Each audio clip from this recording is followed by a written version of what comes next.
And okay, good morning, everybody. Thank you for attending all of our backpack series today. And welcome back for the ones that already were here with us. My name is Vanessa Pollack, and I'm a parent consultant with the Connecticut Parent Center. For those who doesn't know who we are the Parent Training Information Center for the whole state of Connecticut. And by law, every state must have a PTI, and we are the ones for Connecticut. Our mission to empower families and their children with disability and developmental delay from ages 0 to 26 and the professionals who serves them. We provide telephone consultation, training, and programs. And our goal is for the parents to become their child best advocate and giving them the tools that they need to support their children. And today, we're gonna talk about how to make a job list for home and help your child. And we have our presenter here, Bethanne. Welcome back, Bethanne. Thank you for being with us. If you want to introduce yourself and tell a little bit, just remind everybody we are recording and we are live on Facebook. So if you have any questions, just put it in the chat or raise your hand. We like when everybody participates. So welcome, Bethanne. Thank you for being here with us again. Hi, everyone. Welcome to our monthly backpack series. This is a focus that we partner with CPAC and Family Connections, and we talk about everything social emotional development for our kids. We love to be on with all of the families. We have a great group today, which is exciting. If this is your first time coming, welcome. We're excited to have you. And we are going to talk today about how to help your child understand time expectations. I think some of us as adults might need the training too, but we're going to focus on young children today. And then we're going to talk about how you can make some job lists at home. As children having, being able to have responsibilities at home is super important. So I just want to make sure, wait, I lost my slide. Hold on one second.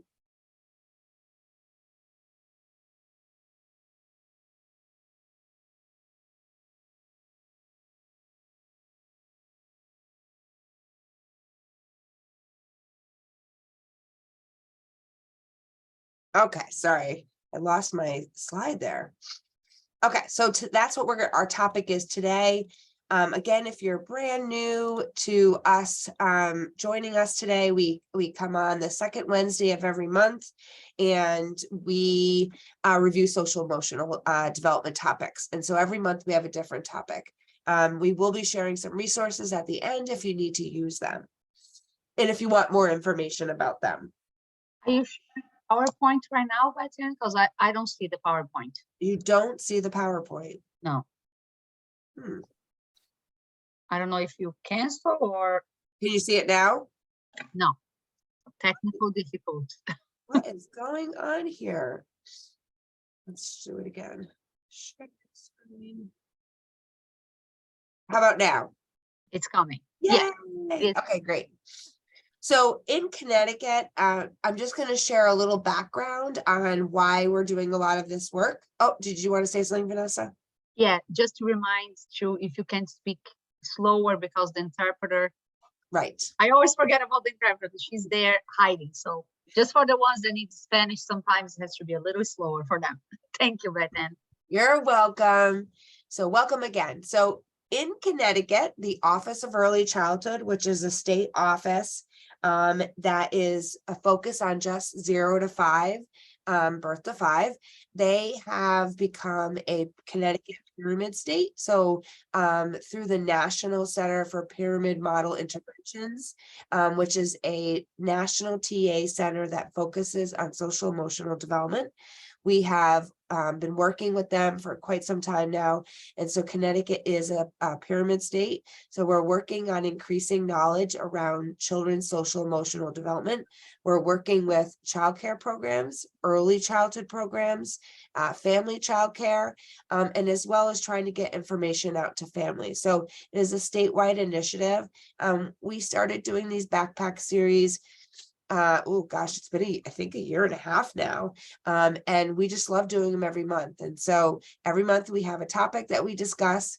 If there is a topic that you really want to learn more about that is in line with social emotional development, please let us know, and we're happy to do that topic. So that is basis of why we started doing these monthly get-togethers. So the pyramid model is a evidence-based practice that uses a public health approach, and our goal is to guide all practitioners that work with 0 to 5 is to be able to build positive relationships with young children, develop a supportive and nurturing environments. And then if a child needs more individualized supports for any persistent challenging behaviors, we're going to give them the supports to do so. So today, as we talk about how to help your child manage time and understand expectations, this is based on our little series that we do here is based on a backpack connection information sheet that comes from the National Pyramid Center, the TA Center. And so we actually share these handouts with families in early childhood programs. And we said, well, why not do a web series about each of the ones that the pyramid has? So we thought we would try this one today, which is about understanding time. So what we do know is that time is an unclear message for children.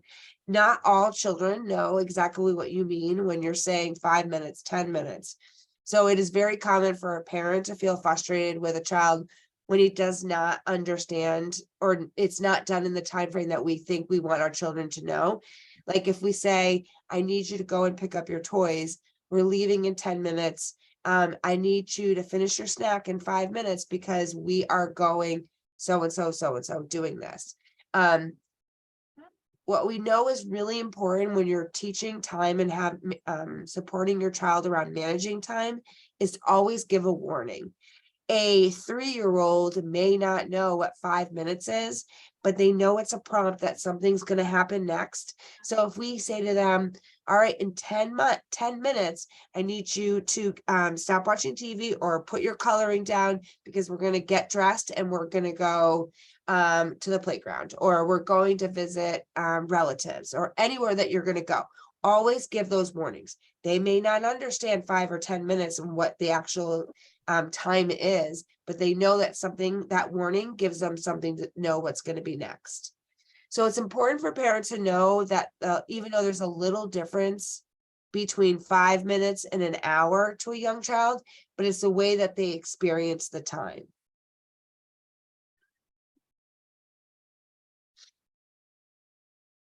So we all know sometimes we're trying to rush out the door. We're telling kids that we have to get out of the bus, we have to go to school, we have to go to our early childhood program, any reason we're trying to get out the door. And we know it's the hardest thing. I personally know it's the hardest thing. Sometimes I just want to pull my hair. I have given multiple warnings that we're going to be leaving, and still there's like not much movement. So what can we do? So some time tips that I want to give you that you could try to use at home is a timer. Love the timer. We actually use a timer for brushing our teeth too, as well, because we know kids are like, and then I'm done. So using timers. A sand timer is an excellent tool for parents to use to help children measure the time and understand the expectation. When I flip the sand timer over and the sand is out, that means it's time that you need to stop playing with your toys, or you need to finish your snack up because we need to leave. Children can see that sand timer and turn it over and watch the sand fall to the bottom. It's also really nice that they can understand what the perception of it is. There is a clear, always with young children, when we give them instruction, we want to say beginning, we want to give them a beginning of something, a middle, and an end. So with a timer, there is a clear beginning, middle, and end, in which gives a child a way to predict and understand what happens when the sand runs out. So an example, the beginning is when the sand runs out, we are going to be, you're going to be picking up all your toys and we're going to be leaving. And so when the middle, and then the middle is when the sand is going and the child is watching it, And the end result is that the child knows time is up and it's time to move on and go do something else. Also, what I like about SAND timers is it empowers children and helps them feel that they are part of that process rather than simply being told what to do. So them being able to measure the time as this timer goes out, even if it's like a stopwatch on a phone, they could see from 5 minutes down. They're like, oh gosh, I have 2 minutes and 2 minutes and 30 seconds. They're able to be part of that transition of when the time is up. So SAND timers, even like a timer on your phone, a timer on, say, your microwave or something in your house that you can use.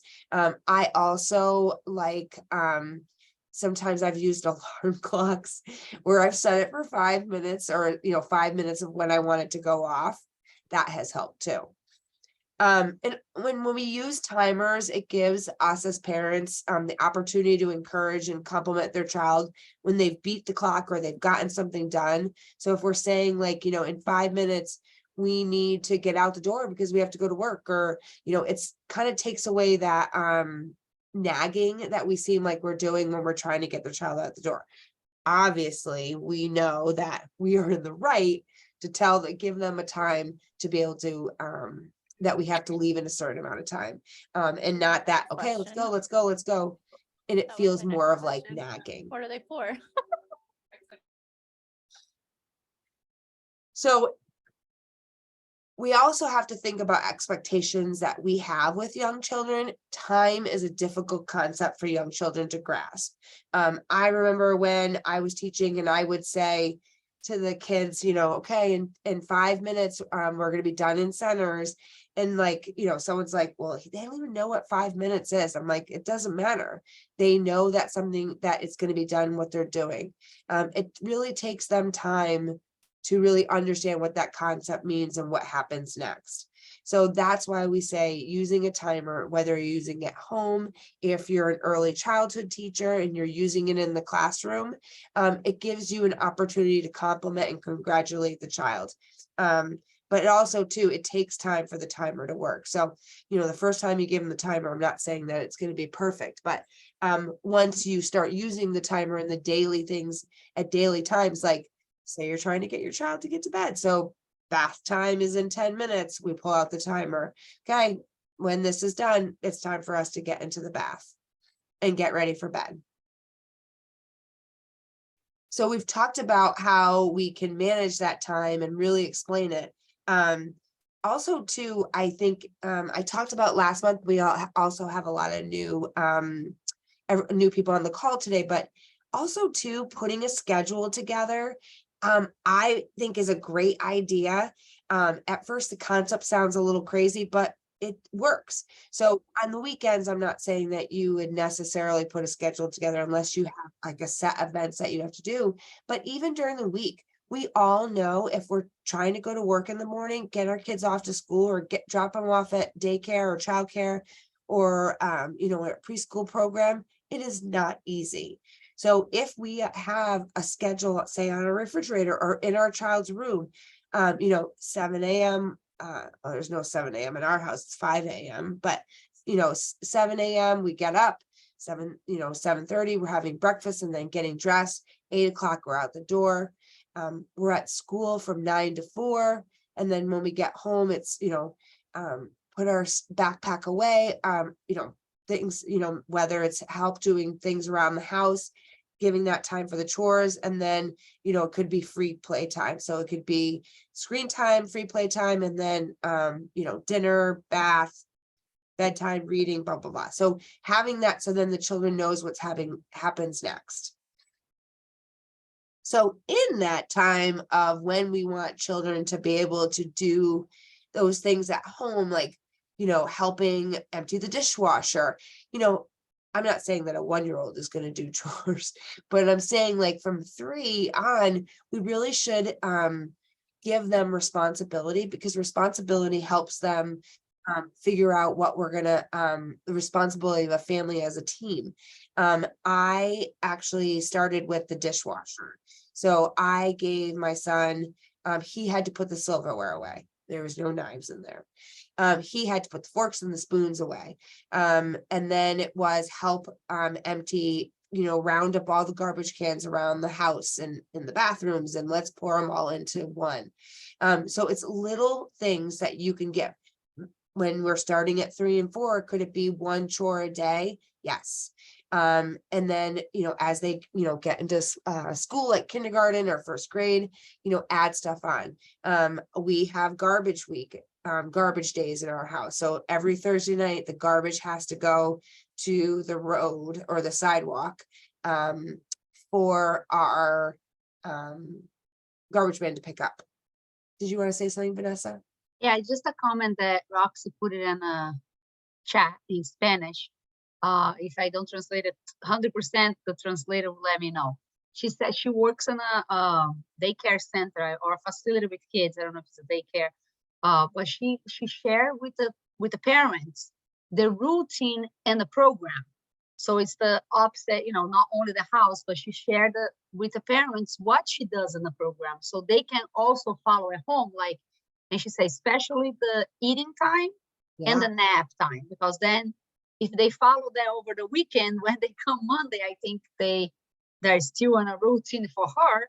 So I think that's a great idea for sharing, for the professionals that implement some type of a routine to the children, to share with the family, not only the family share, vice versa. But thank you for sharing, Roxy. It's very cool, important for the professionals to kind of, have the eyes to share with the parents what happened Monday to Friday, because, they stay more days at school versus at home.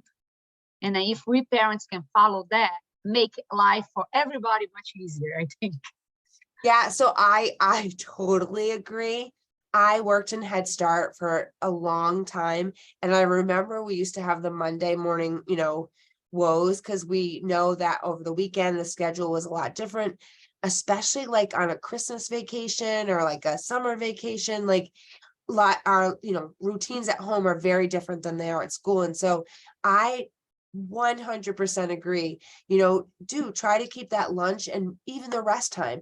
If it's a child that doesn't nap, they can have a book or they can do something, but they have to take that hour of quiet time. So I 100% agree. Try to keep those same routines for mealtime, nap time in their schedules at home, especially a long weekend maybe, or a long vacation as well. I agree. Are there any other comments, Vanessa? Not that I see yet. Okay. So I'm gonna share, we'll share this PowerPoint with everybody, but in there, there is also some great songs that you can do. So when we think about adding on jobs at home, is cleaning up their toys or cleaning up any, say, Legos or blocks or anything that they've been playing with. I know that my son used to look at me to clean everything up, and I would be like, nope, that's your toys, your mess, you're gonna have to clean it up.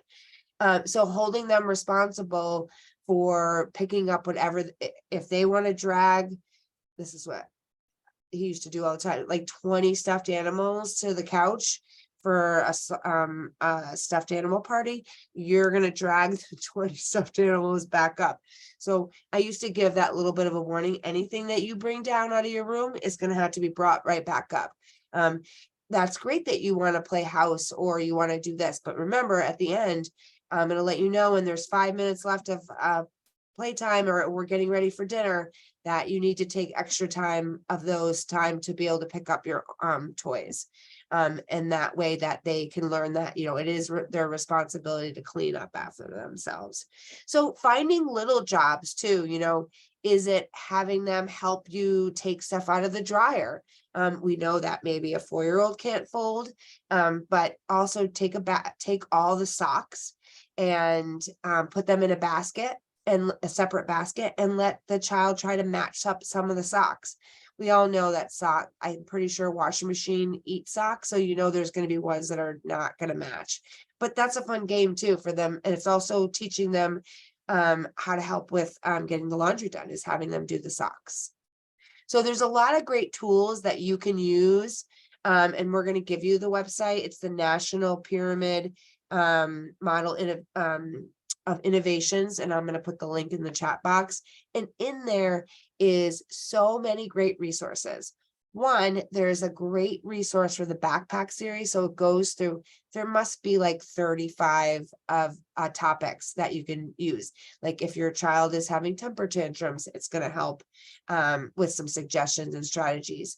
And what the other great thing is, if you have a child that's either in family childcare or an early childhood program, it gives recommendations for families at home and also for a program that the child may be in. I have a question, Bethanne. Sure. One family asked me the other day, and I think it's appropriate to that topic.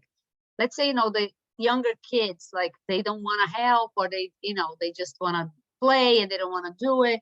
Like in a situation like that, not only about the timer, but the cleaning up and or giving them like some type of responsibility. Should we give them like a prize for doing, like, like not make that chore, but like a reward, like you did a good job, like to kind of incentivize them, not just to make them feel like, oh, I gotta clean it up. We kind of like how to incentivize it and start putting in their heads how important everything is, and you helping out and giving them some like a positive outcome. Yeah, that's a great question. So I have two answers. One, when we pitch in to help around the house, it gives mom and dad more time to do something with you. So if you're helping me clean up the dishes after dinner, then I have more time to go and we can play a game or go for a walk or do something together. I always say that too, because that's, important to know that like sometimes chores or jobs take some of our time away from what we really want to do. But if we do it together as a team, that maybe that will pick up the speed. In regards to reward, I always say like nothing of huge value, but you can do a job chart on your refrigerator or somewhere where your child could see it. So say that they're going to help you clear the table and clean up their toys every day. And so you would put Sunday to Saturday on there and check off every day that they did at the end that they did it. So it could be a special treat, like it could be like, going to get, something to eat, or it could be like getting stickers, or it could be some extra screen time or having a friend over. I wouldn't be like, if you do all your chores, I'm going to give you some toys. I would do it something that is more in the idea of, this is your reward, that you can get extra minutes of screen time. We can go get ice cream. We get an extra family game night, like something in that way, not something monetary. As they get older, then they want more monetary. I had to go away for work, and I was gone 4 days, and I got home. I had left my husband and my son Cooper a list of everything they had to do. My child literally was charging me $5 a chore and told me I owed him $135. And my response was, I think you owe me about $30,000 for the amount of chores that I do. So, but I thought it was kind of funny that he thought that I should pay him for doing chores to help the family around the house. But as they get older, it's He related to $5? Yeah, $5 a chore. So it ended up being like $135 he wanted me to pay him for like doing like taking his dog out, cleaning up his dishes. Oh yeah. They are a funny bunch, they are. Very creative though. Yeah. And so one thing I want everyone to know, and I say this at every training that we do on the backpack series, behavior is a form of communication. So a child is trying to communicate something to you when you see those behaviors. For example, when a child throws themselves on the floor because they don't want to clean up their toys, because they're avoiding cleaning up their toys. So if they throw a tantrum, they're going to get out of cleaning their toys. We know if a child is super overtired they're going to cry and throw themselves on the floor. So there's always a form of behavior is a form of communication of a child trying to share something with you. I do want to share a really, so I'm going to put this link in the chat for everybody, so you have it, so you can explore the backpack series. But I will tell you about this great website, a podcast, Little Kids Big Heart podcast. If you're in Connecticut, that Sparkler is an app that you can do developmental screening on it. But they also have a great podcast. And every week they release a new podcast, and it's for kids. So 1 week it's about empathy, but it's kids are also on the podcast. So it's not just an adult talking. I recommend to share it with anybody. It's fantastic. So Big Heart World, and it's the Little Kids Big Hearts podcast. So this is the end of my presentation, but we like to take time at the end to just chat, talk about ideas, or if there's anything that you have going on, or anything that we've talked about that you have questions. I don't like to talk the whole time, but we always take the first half an hour, and this is where we do our presentation, and then we take the next half an hour for you. If there's suggestions that you want to share, feel free to jump on or share your stories of a child charging you $135 for doing chores.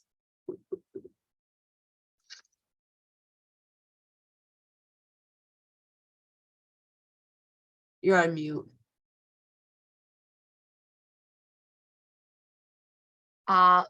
Lady, anybody has a question for you in Spanish? It's always nice to see Roxy. Sí, por favor, buenas tardes. Mi nombre es María Amado, estaba ahí como mi René de Roxy. Por favor, ¿podría ponerlo el podcast del slide que lo puso ahora último? No alcancé a copiarlo.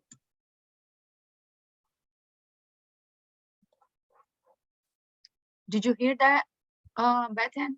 I did Can you not. hear the interpreter? Yeah. You have to select English, I think, to hear. She wants can you let me know, Lydia? She wants the last link, the Bethanne put it in a chat. Yes, Yes. I'm actually, that's what I was doing right now. Thank you. You're welcome. I love this website because, there's also social stories. Actually, let me just share my screen, and let me just show you so you know how to navigate it when you get in. Hold on 1 second. I was looking in the chat box. So here's the website. You want to go to, so you want to go to implementation, click on family engagement. And here, if you go all the way to the bottom, there is the related resource page. And so here you have bedtime and nap time, and it comes in multiple languages. Making life easier, diapering. So there's tons of making life easier reading. This is the backpack connection. And if you look here, my all-time favorite, how do you help your child stop whining? That one's in there, multiple languages. How to use social stories to teach your children new skills. How to help your child avoid meltdowns. It just goes on and on. And if you are an early childhood teacher that you're joining today, you can go on these, print them out, and give them to your families that you're working with. So there's multiple options for you to be able to use these. Share with families. If you know that a family is struggling, say with jealousy, there's a new baby coming in the house, just download this one and say to the parent, I have some extra resources that you can use. So I just love it. Routines and schedules, kind of like what we talked about today. How to help your child have a successful morning. That's like a Bible in my life. Routine, how to plan activities that reduce challenging behaviors. So great tools. Let me just scripted stories. So how we can be problem solvers at home, I think is one of the toughest things, is being able to help your child to be able to learn to solve the problem on their own instead of, maybe just getting frustrated. It's great. Tucker the Turtle, which helps talk about having like kind of meltdowns instead of getting angry, to go in the shell. Kind of go in the shell and just take a minute to breathe. I mean, there's just everything you could ever think of. So I'll put this link in the chat. Yeah, I definitely recommend to use those tools.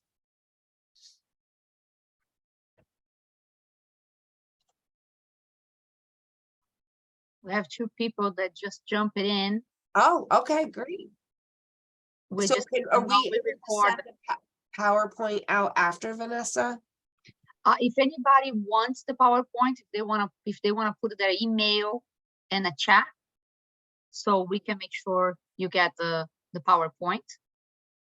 We recorded, and it is on Facebook as well, so people can Oh, great. watch it again.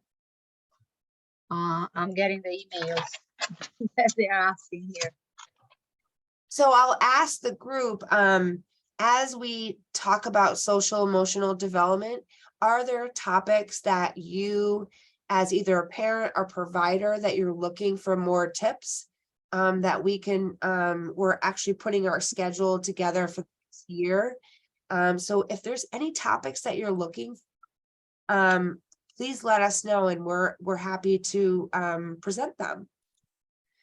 I know nobody likes to be on Zoom, so we just do, a 30 to 40 minute talk about some great tips that you can use and show you resources where you can find. And that's why I love joining this every month. We all need like tools for our toolbox. And so I hope to do that for everybody. Does anybody want to share anything or have a question about the presentation today? I think Angela Mera has a question. I don't know if she speaks English or Spanish. Spanish. Okay, let me go back to the channel so I can hear. ¿Puedo hablar en español? We have interpreter. Yeah. Go ahead. No. Mire, la enseñanza de hoy, ¿verdad? Que nos estaban hablando sobre el reloj de arena. Aquí, de este mes, pero el anterior, que fue el mes de enero, hay conexión, enero y febrero. En enero, de arañita, dice compartir, que viene relacionado con febrero, que es actitudes emocionales, ¿verdad? Que el relojito de arena nos da estrategia de qué, de medir el tiempo para estos ejemplos que compartimos con los niños.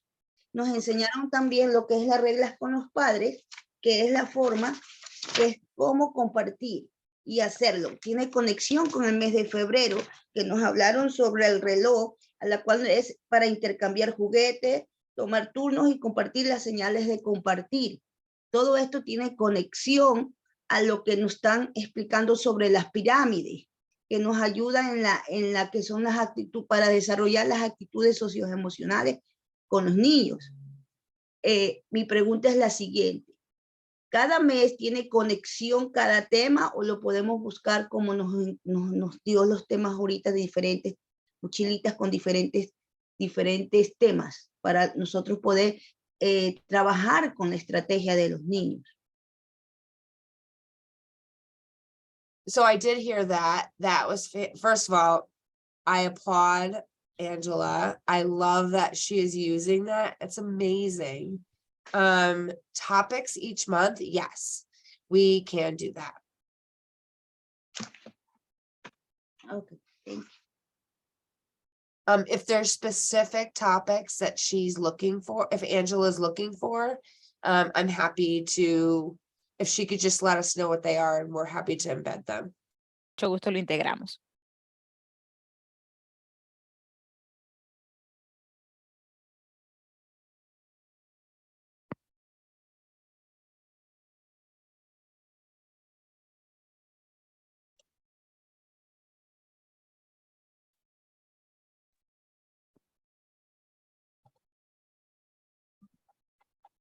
There is no sound right now. I believe the interpretation is also off.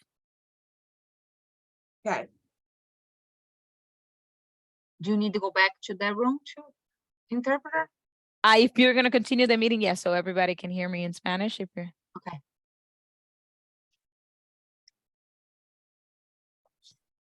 Do you need her to translate it to you, Bethanne, what Angela said? No, I switched over so I could hear what Angela said. My question to Angela was, does she have specific topics that she's looking for?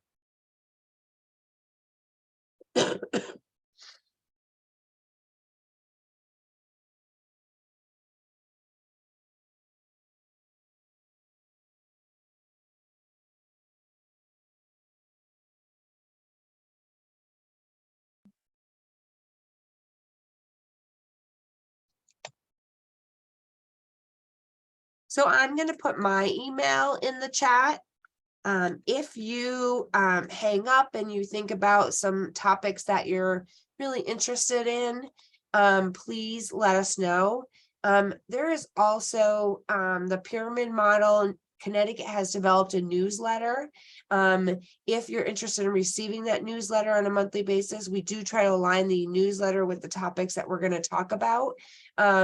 Feel free to add your email and we can make sure that you receive the newsletter.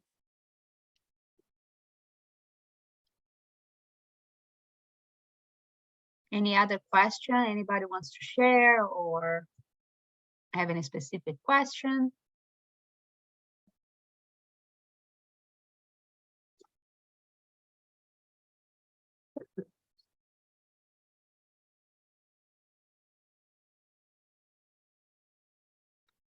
Someone said on a Facebook that it's very nice to see the families providing using their resources.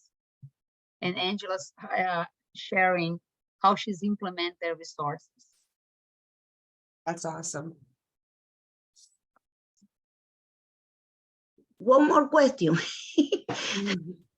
Go ahead. ¿Qué pasaría si un niño, yo soy proveedora de cuidado de niños, qué pasa cuando un niño quiere un juguete, el mismo juguete, quieren todititos a la vez y se nos están enseñando a usar el reloj de arena, ¿verdad? ¿Se le da por cada tiempo a cada niño o cómo se debería hacer? So that's a great question. All about problem solving is, so for the two children that want to play with the same toy, you can do a timer and say, you know, Bethanne, you get to play with it for the first 10 minutes. And when the timer goes off, now Vanessa can have time. And then, or you can say, well, while Bethanne is playing with this toy, Vanessa, you have the option to go play with some other toys while you wait for Bethanne to be done. So using a timer and giving them other options, or you can say, do you want to share and play with the toy together? So give them a couple options that they can think about. So do you want to wait? Do you want to share? Do you want to go play with something else until it's your turn? Always give options, and that makes the child a good thinker. I don't know what type of toys that she's talking about, but if it's in a classroom settings, let's say a couple of things I used to do, it was always like a favorite thing in a classroom. Back in the day, I used to make little groups. Let's say you have 15 kids. Yeah. You make 5 groups of 5, and each group is gonna have something. One's putting Legos together, other one's playing with cars or what mix of things. So then you can kind of timer everybody. Okay, everybody's gonna play 5 minutes in each station, like a station. So everybody has opportunity to go around the room and play each of the toys, so that everybody has a chance to move around and have a chance to play with all the toys. That I think it's a strategy too that can be implemented in a big setting with a bunch of kids, so you can kind of make little stations so they all can move around, don't have to fight. You're gonna have a chance in 5 minutes. Tell them in 5 minutes when the time is off, we're gonna move, and like put 5 in each group and everybody moves along. So no crying, everybody has a chance to play with everything. And they will let you know when that timer is almost done. For Yeah. sure. Yeah, and of course you're gonna come across some kids like when they find it to their favor, they don't want to move on because maybe the next station is not their favor. But then when we have to okay, we gotta give a chance to another group. We can go back maybe later, but kind of work on that. Yeah. Yeah. Thank you for sharing, Angela. Yeah, for sure. Anybody else want to share ideas, suggestions? Última pregunta. ¿El reloj de arena se lo puede usar para timeout? El reloj de arena se lo puede usar para timeout. Si un niño está... Está bromeando. Time out. Eso bromas. Well, yeah, I mean. Eso ya no se usa. Timeout, no, timeout. No, está bromeando. Yes, okay. Relax. Timeout. I would do it for my husband though, put him in timeout with a timer. Es que la mamá de una niña que yo cuidaba decía, Ángela, timeout. El reloj de arena, que cuando le dan los dentistas a los niños, el reloj de arena, la mamá la pone timeout. Dice, mamá, timeout. No, el reloj de arena es para acabar el tiempo de cepillarte los dientes. No, mami, timeout. Por eso hice la pregunta. Yeah, and you don't want to like use the same timer as a, because some kids believe timeout is used as a punishment. So if they see the timer, then they're relating it to a punishment. You are funny, Angela. Yo quisiera compartir algo de que los espacios donde los niños para que se calmen, tanto en casa como en los programas, en las escuelas o en los pre-kinder, es muy importante porque, mire, incluso tengo eso es como una lupa que tiene las caritas de los niños. Ustedes no van a creer, tengo niños que tienen 2 años y ellos van y abren y presionan ahí, abren y ven la carita y ellos se miran y me señalan y me dicen que están así. O sea, están reconociendo, pero la cuestión no es que reconozcan. La intención es de que ellos sientan esas emociones, cómo se sienten, tristes, alegres, están enojados. Entonces ellos solos van y yo misma, yo modelo y me dicen, what happened, mami? What happened? ¿O qué te está pasando? Y yo le digo, ay, estoy un poco triste. ¿Y por qué? Porque ustedes están peleando. Y empiezo yo a modelar, entonces ellos empiezan con eso, que saben que tienen que tener un turno, tienen que esperar, porque con los niños pequeños, o sea, yo creo que es que ellos tienen que ver el ejemplo, lo que uno modela, lo que uno hace, para que ellos puedan también hacerlo. No es enseñarles los sentimientos, sino que ellos tengan esas sensaciones, experimenten esos sentimientos para que ellos puedan entender. Y lo van a entender a través de sus mismas, de estas situaciones que hay de los libros donde muestran las diferentes. Entonces, ese es el espacio que yo uso de calmarse. Cuando a veces, o sea, están que quieren pelear, yo le digo, ¿quieres relajarte? Vamos a calmarnos, ¿quieres que te ayude o tú vas solo? Y a veces me jalan la mano para que yo me siente con ellos o simplemente se van solos. Good point. Thank you. Thank you for sharing, Maria. Yeah, I appreciate it. De nada. I love when they share. I know, me too. and Um, the funny stuff that Angela was sharing. I would like to add it. I love what all the providers are talking about their experiences, and about what Angela spoke about the timeout.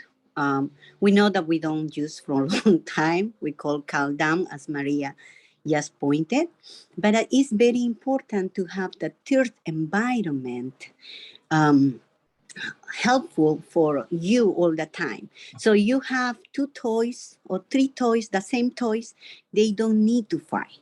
Right. You know, and as Maria said, if you are an example, you always bring for them experiences that it will be a positive experience. That's only what I say. Julia, that's such a good point.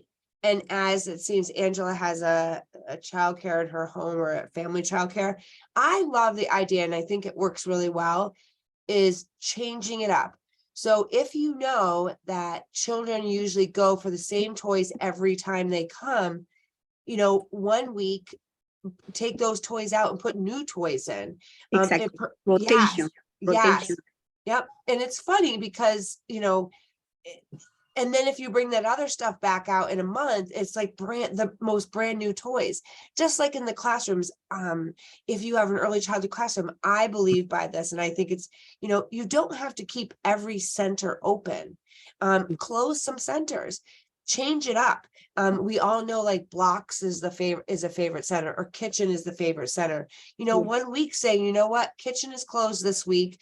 You know, let's try a different center. So changing it up. And so then also too, like it gives them new experiences if we are putting new opportunities for them, and it helps that engagement that you guys are doing.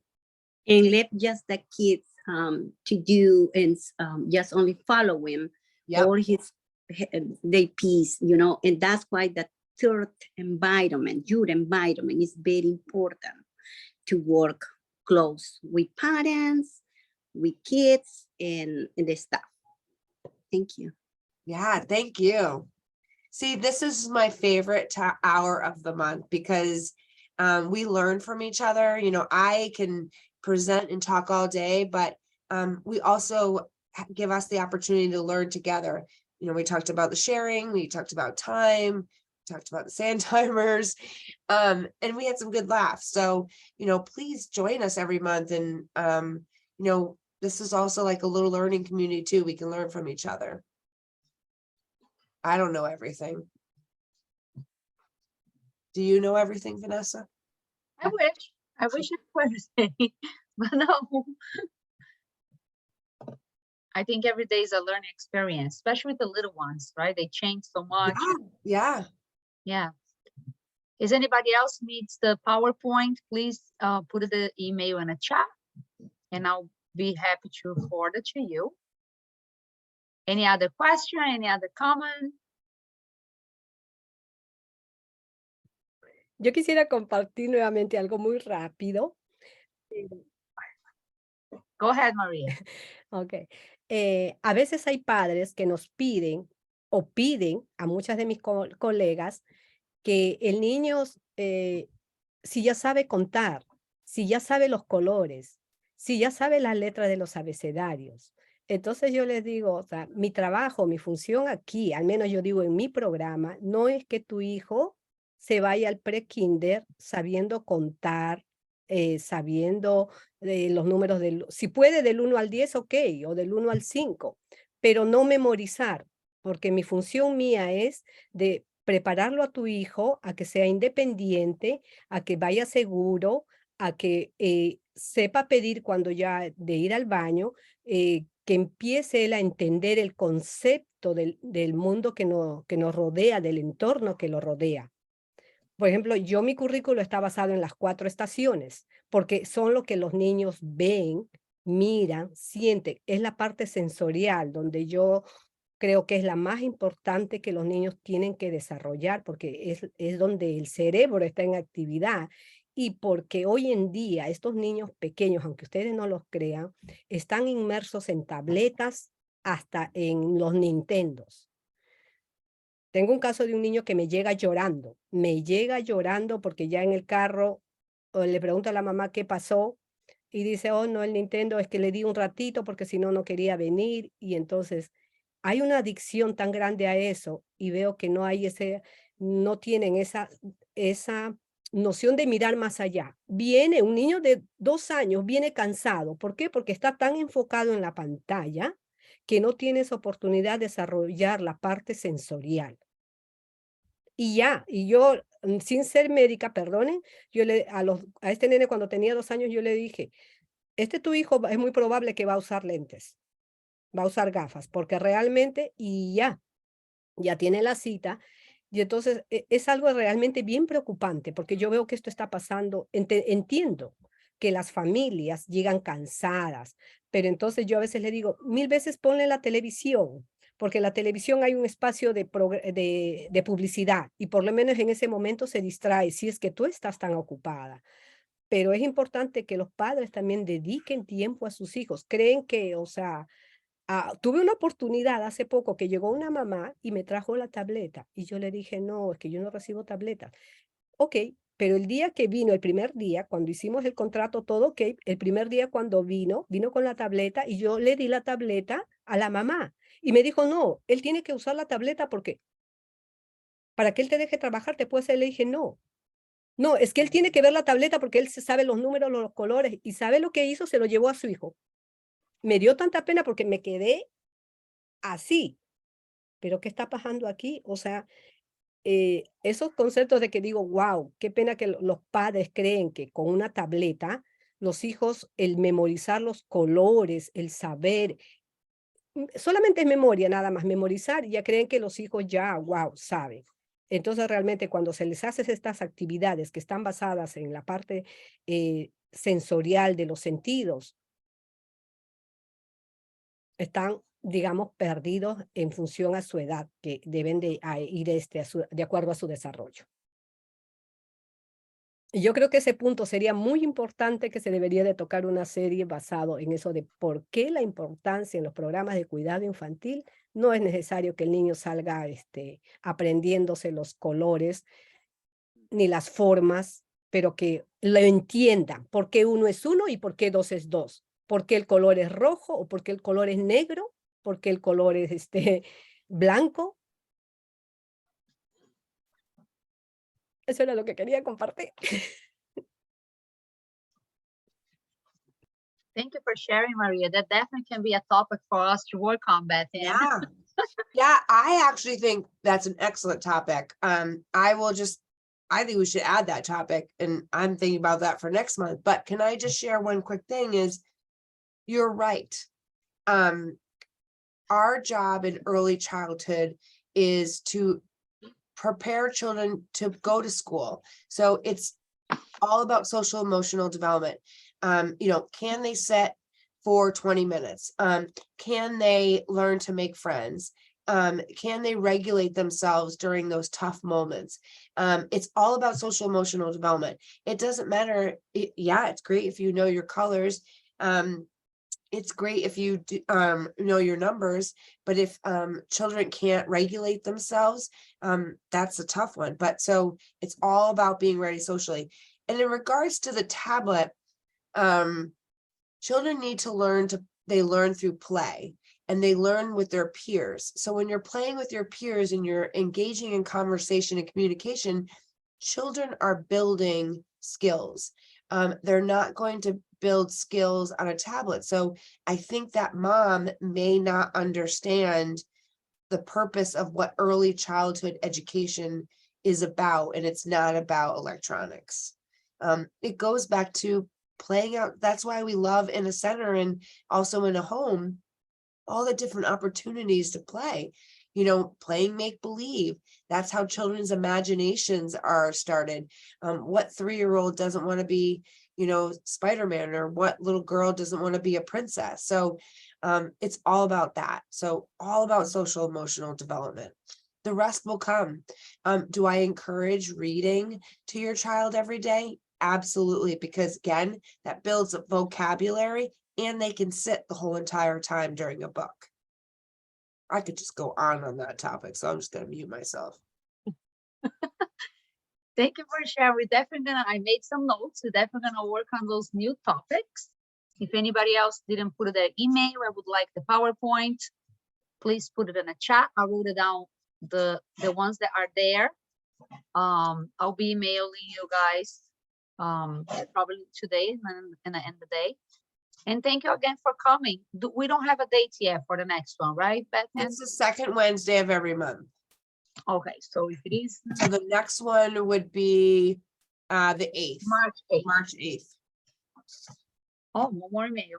Thank you, everybody. If anybody else has another question, if not, we'll be back here on the 8th. We don't know the topic yet. Now we have a lot of great ideas to work on it. And thank you for coming and sharing and be here with us one more time. Thank you, Bethanne, and the interpreter. Oh, you're welcome. I'm gonna I emailed you the PowerPoint, Vanessa, so you have it.